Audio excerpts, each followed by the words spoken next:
Now, students at the Nduru Ajapa Senior High School in the West Gonja district of the Northern Region are living in fear of contracting cerebrospinal meningitis. This is because of the severe congestion in the school, which the students say may lead to an outbreak if not addressed immediately. The congested dormitories of the school are also poorly ventilated, forcing the students to construct makeshift structures at the verandas using black polythene. Rafiq Salam has more in the following report. Named after the great warrior of the Gonja Kingdom, Nduru Ajapa Secondary School was first established as a middle boarding school over 60 years ago. It later metamorphosed into a secondary technical school some 25 years ago. It has a student population of over 1,200. It is faced with myriad of challenges. Key among them is the congestion at the dormitories. They have 4 dormitories, and each of them is required to house a maximum of 360 students.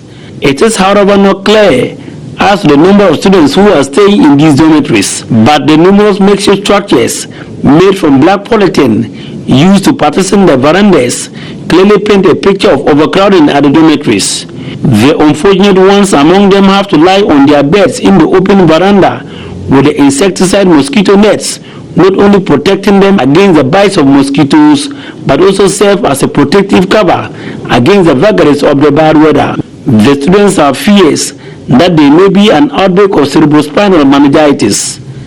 Another worrying development is the lack of kitchen and dining hall for the students. The food is not only prepared in the open here, but under unhygienic conditions. The dining hall was constructed several years ago to cater for 600 students. The student population today is now doubled. They don't eat at the dining hall anymore. Due to large numbers, they only come into the dining hall, pick the food away, and eat it at any place at the school they find convenient.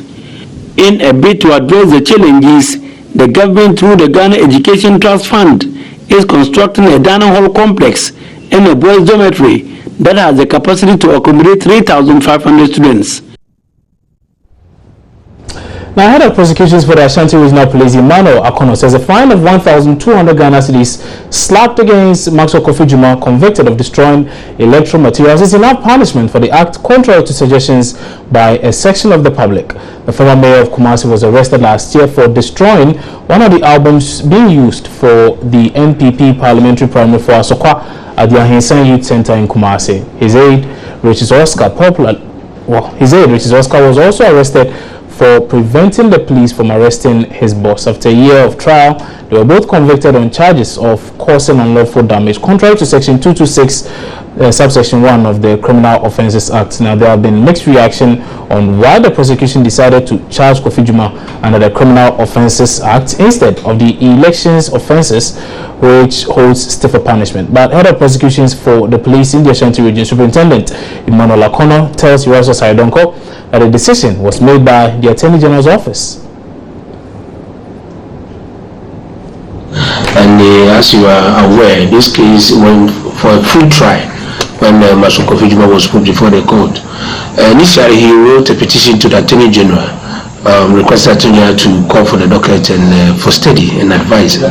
Attorney General did so, and the advice came that we should charge him under the Criminal Offences Act, specifically Section 172(1)A of the Criminal Offences Act, 1960 Act 29.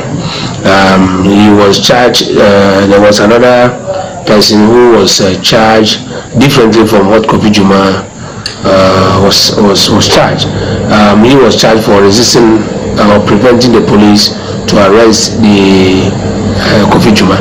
He is called Richard Oscar. And now, when we went to court, as yesterday, the judge delivered his judgment in that matter, and Kofi Jumah was found guilty after the full trial and convicted accordingly. The judge sentenced him to 100 penalty unit. When you convert it, it's 12,200 Ghana cedis. Now, the offenses of the offense of which Kofi Jumah was charged, according to the Act, is a misdemeanor. It doesn't entail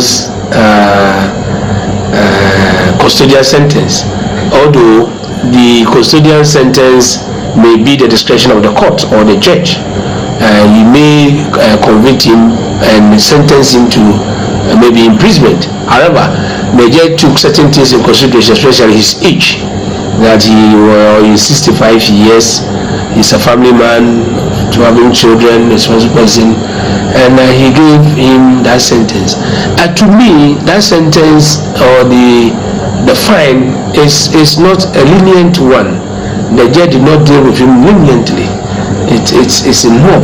It's a deterrent. It serves as a lesson to other well-minded persons who have that intention to maybe destroy our beautiful or green. Meanwhile, chairperson of the commission, Charlotte Osei, has charged the media to support the efforts of the EC in sensitizing the general public to participate in the ongoing re-registration and exhibition exercise. She was speaking at a forum in Accra Tuesday, organized by the Ghana Independent Broadcasters Association, GIBA.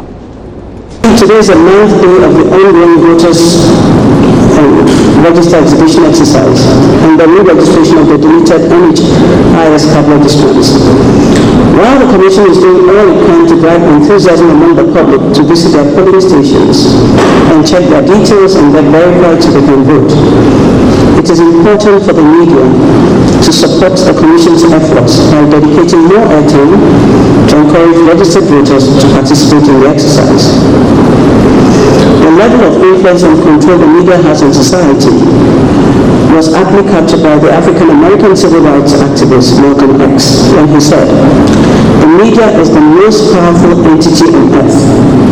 They have the power to make the innocent guilty and to make the guilty innocent, and that's power, because they control the minds of the masses.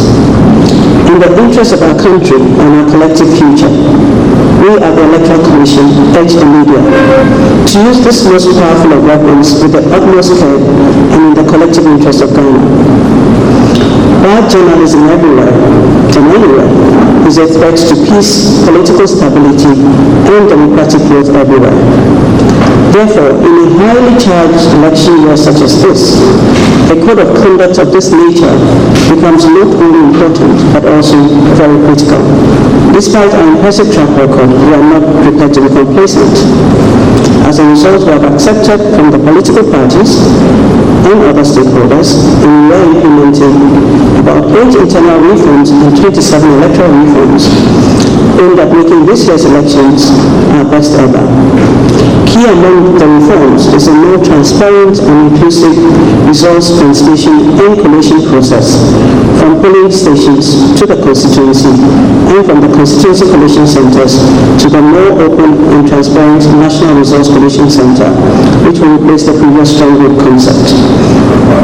Also, for the first time in our electoral history, we intend to allow television cameras into the National Results Collation Center to enable journalists to report accurately and fairly on every aspect of the results collation process. You're watching News Desk here on the Joy News channel on Multi TV. Time now for us to take a break because the business team is standing by with some more in their updates on business here on News Desk. Stay with us.